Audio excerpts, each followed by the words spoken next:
बिस्मिल्लाहिर्रहमानिर्रहीम, अस्सलाम वालेकुम। मैं हूं ईसा नकवी। आज के व्लॉग में एक इंतहाई दिलचस्प और अहम डेवलपमेंट के हवाले से मैं आपको बताऊंगा कि किस तरीके से एक पहाड़ की चोटी भारत के लिए दर्द सर बन गई है। नई दिल्ली क्यों परेशान है इस डेवलपमेंट पर, और चीन, नेपाल और भारत के हवाले से ये डेवलपमेंट है क्या, इसके हवाले से बात करूँगा। लेकिन उससे पहले मैं आपको बताऊँ कि इस वक्त शहर इक़्तिदार में दो अफवाहें या ख़बरें कह सकते हैं आप, वो ज़ेर गर्दिश हैं, उनके ऊपर बात हो रही है।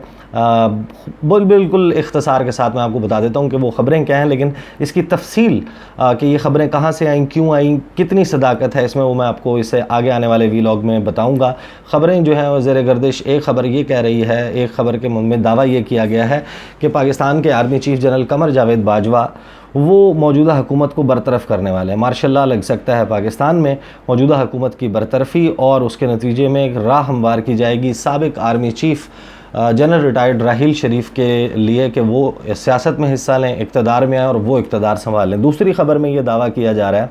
और वो भी बज़ाहिर जो है वो एक अफवाह लगती है, जिस तरीके से वो छपी है, जहाँ छपी है, सारी तफसीलात मैं आपको बताऊंगा अगले व्लॉग में। दूसरी ख़बर में ये दावा किया गया है कि जो मोहम्मद बिन सलमान है और जो मौजूदा सऊदी रजीम है, उसकी तरफ से बेरुखी के बाद,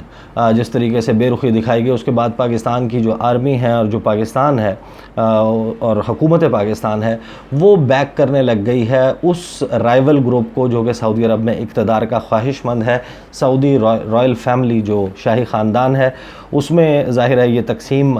किसी न किसी हद तक, बल्कि बड़ी हद तक मौजूद है कि मोहम्मद बिन सलमान जो हैं उनको इक़्तिदार जो है ना मिले, जबकि दूसरा जो ग्रुप्स हैं जो ख्वाहिशमंद हैं वो चाहते हैं कि इक़्तिदार उन्हें मिले। ये इसकी क्या तफसील है ये मैं अगले आने वाली वीडियो में बताऊंगा कि क्या वाकई ऐसा हो सकता है, क्या ऐसा हो रहा है या नहीं हो रहा है, इसमें क्या पॉसिबिलिटीज़ हैं, उसके ऊपर बात करेंगे। आ जाते हैं आज की उस डेवलपमेंट की तरफ जिसके हवाले से मैं बात करना चाहता था। बहुत सारे लोग हैं वो आगाह होंगे कि नेपाल जो है लैंड लॉक्ड कंट्री है और बाकायदा जो हिमालयन रेंज है उस के एज के ऊपर, उस मकाम पर जो है ये मुल्क मौजूद है, और दुनिया का जो सबसे अज़ीमुश्शान पहाड़ी सिलसिले हैं उनमें से एक जो हिमालयन रेंज है वो बाकायदा बॉर्डर करती है नेपाल का जो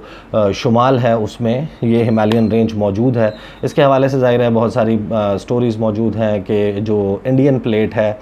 ये बाकायदा ऑस्ट्रेलिया का हिस्सा थी, टूट के मिलियंस ऑफ ईयर्स में ट्रैवल करती हुई इस एरिया में आई और यूरोशियन प्लेट से टकराई, और उस टकराने की वजह से जो दो प्लेटें हैं उनकी जो ये दुनिया के दो बड़े पहाड़ी सिलसिले हैं, कराकोरम रेंज और हिमालयन रेंज, ये वजूद में आए। बहरहाल उस तफसील में जो है वो मैं फिर कभी जाऊंगा अगर कभी मौका मिला। लेकिन मैं आपको बताऊं कि यहाँ पर जो दुनिया की सबसे बड़ी पहाड़ी है, दुनिया की जो सबसे बड़ी चोटी है माउंट एवरेस्ट, वो मौजूद है। और माउंट एवरेस्ट की ऊंचाई बताया जाता है कि 8,848, ये जो मेजरमेंट है ये वाइडली पूरी दुनिया में एक्सेप्ट की जाती है। 8,848 मीटर बुलंद ये पहाड़ है, इसकी चोटी है। इसके हवाले से ये जो पहाड़ है बाकायदा तिब्बत के और नेपाल के बॉर्डर पर मौजूद है। बहुत सारे लोग जो हैं वो शायद इस बात से वाकिफ़ ना हों। 1955 में नेपाल ने और चीन ने सफारती ताल्लुकात कायम किए और पहले 6 साल इनके दरमियान एक झगड़ा मौजूद रहा जो कि बॉर्डर डिस्प्यूट था, कि सरहदी तनाज़ा था माउंट एवरेस्ट के हवाले से, ख़ास तौर पर कि माउंट एवरेस्ट चीन क्लेम करता था कि वो तिब्बत में वाक़ है, जबकि नेपाल का ये कहना था कि ये नेपाल का हिस्सा है। उसके लगभग 6 साल के बाद, इस 6 साल के सारे मामले के बाद 1961 में जो उस वक्त के नेपाल के बादशाह थे महेंद्रा, उन्होंने और जो vice chairman communist party of China के शाओ की, उनके दरमियान मुज़ाकरात हुए, बातचीत हुई, और फिर बाकायदा कहा जाता है कि 10 से 11 सेक्टर्स इस एरिया में चाइना ने सीड किए थे, चाइना ने नेपाल को दे दिए थे, और ये तय हुआ था कि ये जो बॉर्डर है ये बाकायदा इसको तसव्वुर किया जाएगा कि ये नेपाल जो माउंट एवरेस्ट है उस पर से गुज़रता है। इसका कुछ हिस्सा जो है वो तिब्बत में आता है और कुछ हिस्सा नेपाल में आता है। अलबत्ता पूरी दुनिया ने से लोग जो हैं जब वो ट्रैवल करते हैं, जब वो समिट करना चाहते हैं इस पीक को, इस पहाड़ को जो है वो इसकी चोटी को सर करना चाहते हैं, तो वो नेपाल का रुख करते हैं, नेपाल जाते हैं। और नेपाल का जो टूरिज़म है उसके ऊपर हैविली डिपेंडेंट है ये मुल्क। लगभग $4 मिलियन जो है उसके लाइसेंस की फ़ीस की मद में नेपाली हुकूमत को मिलता है, जो पूरी दुनिया से कोपहमा इस माउंटेन को सर करने के लिए आते हैं। उसके अलावा ज़ाहिर है एक पूरा सिलसिला है, टूरिस्ट गाइड्स हों, होटल्स हों, मोटेल्स हों, पूरे रास्ते में जो रोड साइड होटल्स होते हैं, फिर ट्रैवल एजेंसीज़ हैं, उनका रोज़गार बड़ी हद तक उस टूरिज़म से वाबस्ता है, इस पहाड़ से वाबस्ता है। और इसको बाकायदा नेपाल इतना सेंसिटिव है इसके हवाले से,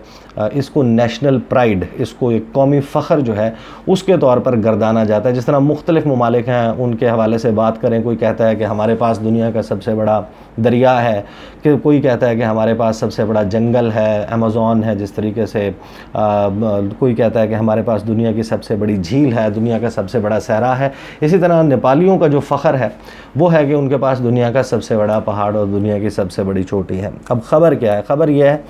कि चीन और नेपाल ने मिलकर 2019 में ये अनाउंस किया कि वो दोबारा से हाइट को कैलकुलेट करेंगे कि जो माउंट एवरेस्ट है उसकी बुलंदी कितनी है, उसकी हाइट को मापा जाएगा। ये जो स्टैंडर्ड था 8,848, ये वाइडली एक्सेप्टेड था। और 1954 में भारत का जो सर्वे ऑफ इंडिया है, जो उनका डिपार्टमेंट है जो कि मैपिंग करता है, नक्शे बनाता है, जियोग्राफिकल मैप्स बनाता है, उसने और नेपाल ने मिलकर इसकी हाइट को कैलकुलेट किया था। और उसके बाद से नेपाल जो है वो इस पर मुसर है। बाकी दुनिया के कुछ ममालिक हैं उन्होंने भी अपने तौर पर कैलकुलेट किया, लेकिन उनको तस्लीम नहीं किया जाता। जो तस्लीम शुदा इसकी बुलंदी है वो 8,848 मीटर ही है। 2005 में चीन ने एक अपनी तरफ से कैलकुलेट करके इसकी हाइट डिक्लेयर की थी 8,444.43, यानी कि लगभग 4 मीटर कम उस हाइट से जो कि नेपाल जो इसकी हाइट को क्लेम करता है। और बाकायदा नेपाली इस मामले में इतने सेंसिटिव हैं कि ये 4 मीटर के ऊपर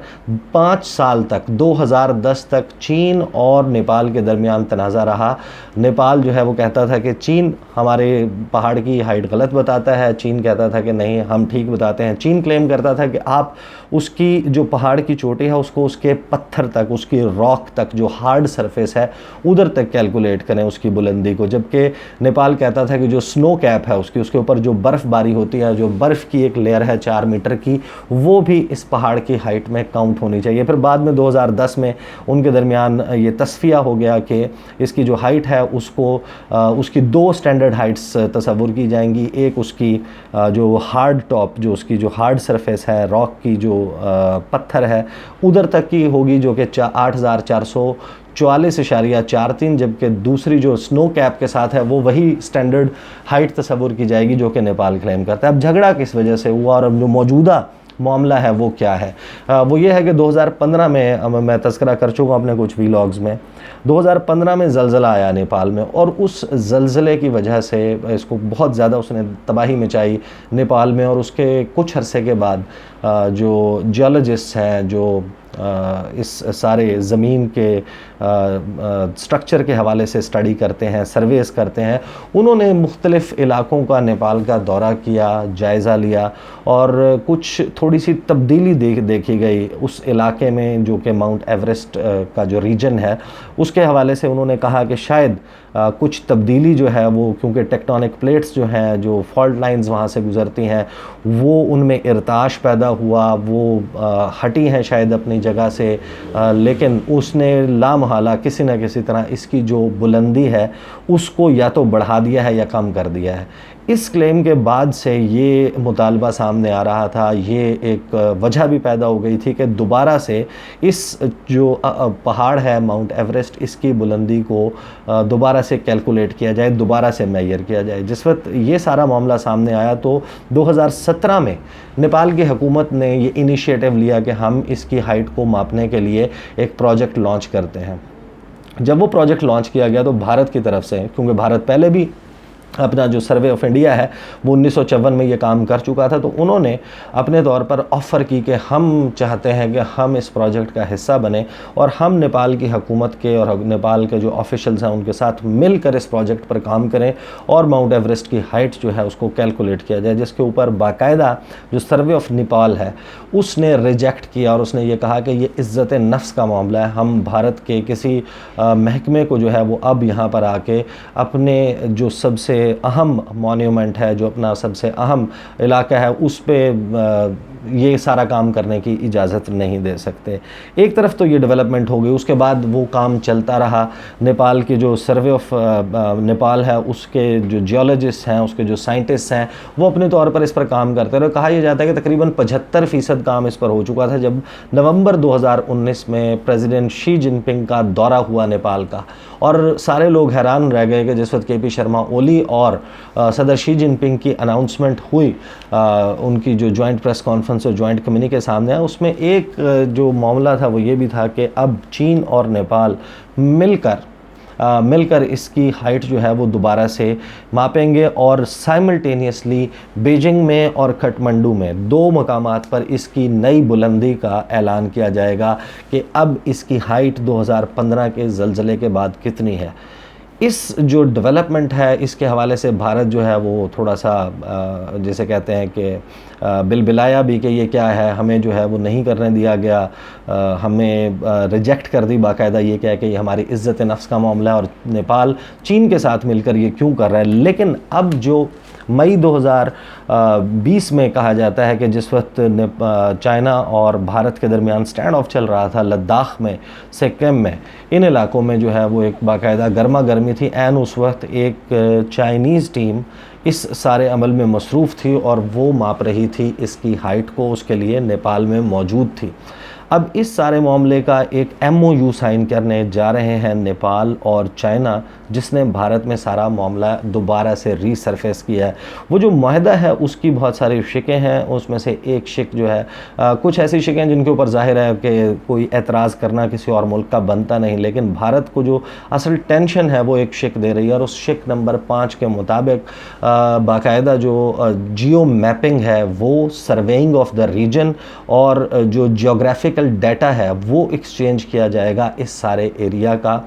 चीन और नेपाल के दरमियान दोनों जगह पर 2 दफातर कायम किए जाएंगे और उनके जो अफसरान हैं वो एक्सचेंज करेंगे इस सारी इन्फॉर्मेशन को। और भारत को ये लगता है कि इस सारे रीजन में, इस सारे एरिया में, क्योंकि शुरू की शिकों में इस माहदे के ये शामिल किया गया है कि माउंट एवरेस्ट रीजन के हवाले से ये सब कुछ होगा, लेकिन जो क्लॉज 5 है उसमें इनका जो स्कोप है ऑफ वर्क है उसको महदूद नहीं किया गया। भारत को ये लगता है कि नेपाल में स्ट्रेटेजिक एज हासिल करेगा चीन जब उसके साइंटिस्ट, जब उसके जियोलॉजिस्ट या फिर उनकी आड़ में कोई और शख्स जो इंटेलिजेंस से भी हो सकता है वो यहाँ पर आकर इस एरिया की जियो मैपिंग करेगा, सर्वेइंग करेगा और उनके साथ जब जियोग्राफिकल डाटा शेयर किया जाएगा तो उनको मालूम होगा कि माउंटेन पासेस कहाँ हैं, कहाँ से जो है वो फ्लैश फ्लडिंग होती है, कौन सी जगह लैंडस्लाइडिंग है हो सकती है, कौन से मकामात हैं, तो उनको बाकायदा चप्पा चप्पा मालूम होगा इस सारे एरिया का और वो एक एज फराहम करेगा चाइना को और चाइना को बाकायदा एक ज़्यादा इस तमाम एरिया में और नेपाल में जो है वो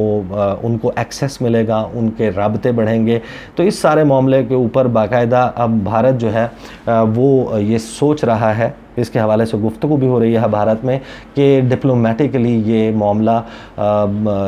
रखे नेपाल के सामने कि हमें जो है यानी कि भारत को इजाज़त दी जाए कि वो नेपाल के साथ मिलकर इस पहाड़ की चोटी जो है उसकी बुलंदी को दोबारा से मापें। बज़ाहिर जो है वो एक पहाड़ की लंबाई, एक पहाड़ की ऊंचाई जो है उसकी बात है, लेकिन इससे बाकायदा ये लगता है कि जिस तरीके से स्नब किया है नेपाल ने भारत को, वो अब बाकायदा दिखाता है कि एक सर्द मोहरी जो है वो काठमांडू और नई दिल्ली के दरमियान और एक गर्म जोशी बीजिंग और काठमांडू के दरमियान पैदा हुई है, जहाँ पर के.पी. शर्मा ओली की जो गवर्नमेंट है वो ख़ुसूसन गुज़श्ता साल नवंबर से लेके अब तक जो सरहदी तनाज़ात हैं उनको लेकर भारत के साथ सख्त नाराज़ है और बारहा ऐसे से जेस्चर्स नेपाल की जानिब से दिए गए हैं जिसमें उसकी जो इंक्लिनेशन है वो बीजिंग की तरफ, चीन की तरफ नज़र आती है और भारत के साथ उसकी दूरी मुसलसल बढ़ रही है। तो ये बड़ी इंटरेस्टिंग डेवलपमेंट थी। अगली वीडियो में आप ज़रूर इंतज़ार कीजिएगा, मैं बात करूँगा उन 2 खबरों के हवाले से जिनका मैं तज़किरा कर चुका हूँ। क्या जनरल राहील शरीफ वापस आ रहे हैं पाकिस्तान और पाकिस्तानी सियासत में हिस्सा लेंगे, या फिर क्या वाकई ये बात दुरुस्त है कि पाकिस्तान की आर्मी